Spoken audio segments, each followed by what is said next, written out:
Chers frères et sœurs bien-aimés dans le Seigneur, contemplons aujourd'hui les merveilles que notre Seigneur a réalisées en Marie-Madeleine, celle-là de qui il a sorti 7 démons. Et nous avons ici devant nous, de manière concrète, grandeur nature, la puissance dévastatrice de la miséricorde du Seigneur contre tout péché, tout sentiment de culpabilité et tout désespoir. En fêtant Sainte Marie-Madeleine, frères et sœurs, nous admirons un Dieu qui n'a rien à faire de la misère, de la culpabilité de l'homme, tant que celui-ci accepte de venir à lui. Et comme il le dit, même si tes péchés sont rouges comme le cramoisi, sont rouges comme l'écarlate, sont comme le cramoisi, je le rends aussi blanc que la laine. Nous sommes ici au cœur, frères et sœurs bien-aimés, du mystère de la puissance d'amour de Dieu, qui n'épargne rien en l'homme.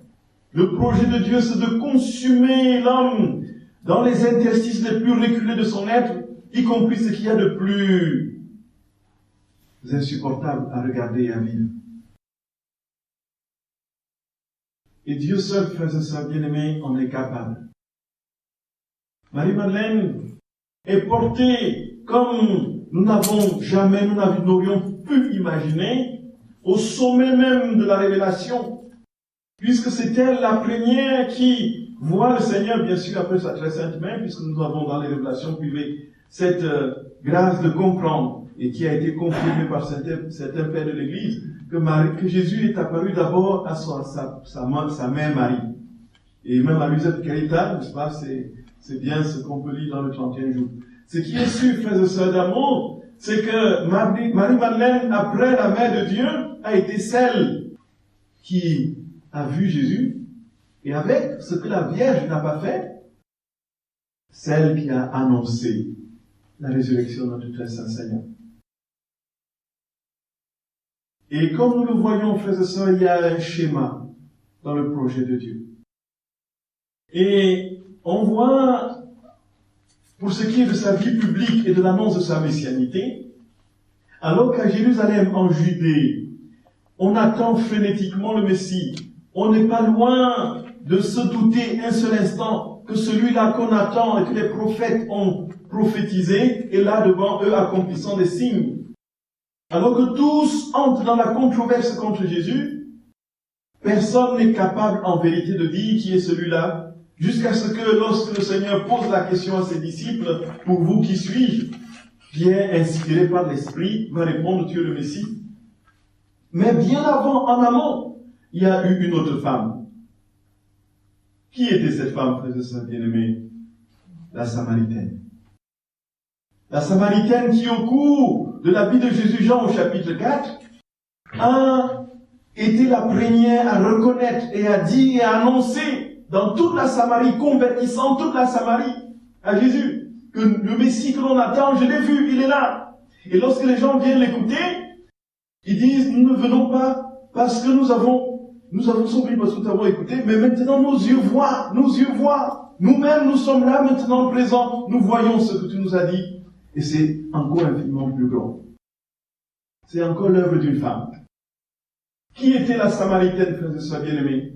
Lorsqu'on établit le parallélisme avec Marie-Madeleine, c'était la femme aux Sainte Marie, qui vient le jour en plein soleil, 45 degrés à l'ombre, on pourrait imaginer, autour du puits, pour être certaine qu'il n'y aura personne pour poser son regard sur sa misère, pour poser le regard sur sa honte.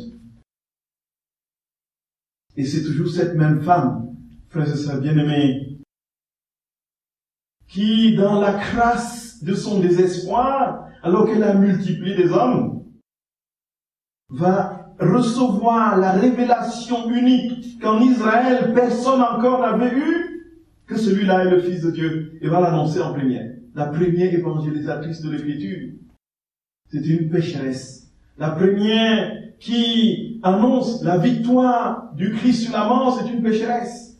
Marie-Madeleine. Et le premier qui monte au ciel, c'est le plus grand des pécheurs, le larron. Pourquoi désespérer, frères et sœurs bien-aimés? Pourquoi désespérer? Culpabilité, où est ta victoire? Culpabilité, où est ton aiguillon? L'aiguillon de la culpabilité qui entraîne la mort a été englouti dans la victoire du Seigneur.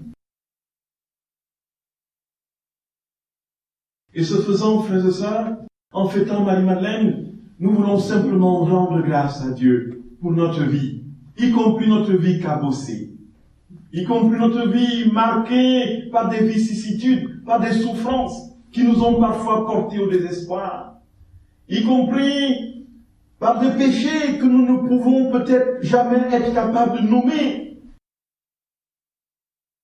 Nous voulons proclamer la victoire de la miséricorde sur toutes les situations de mort dans nos vies.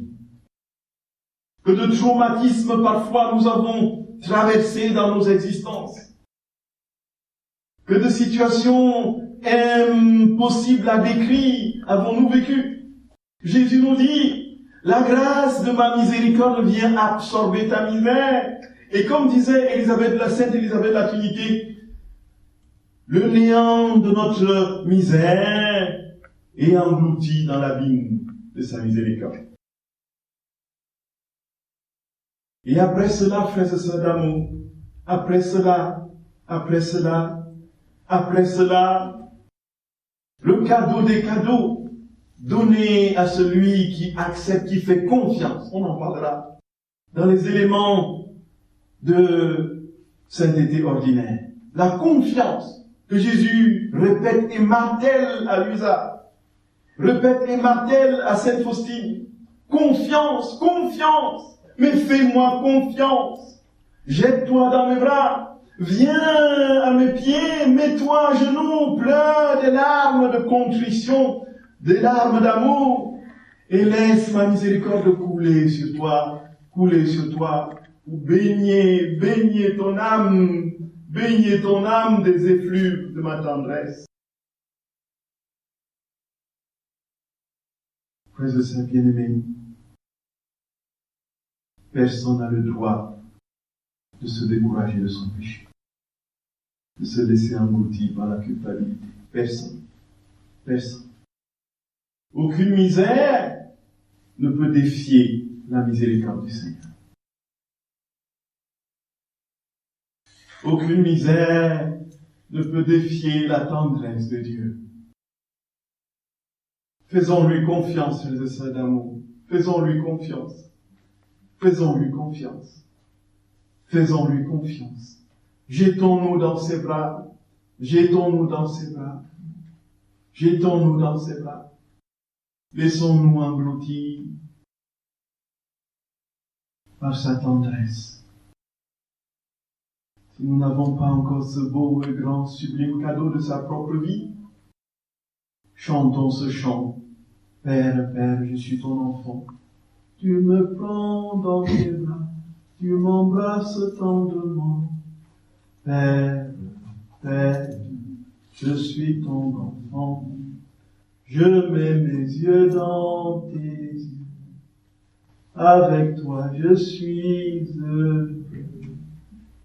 Laissons-nous bercer par notre Seigneur. Laissons-nous bercer par Jésus, par sa tendresse, son amour infini.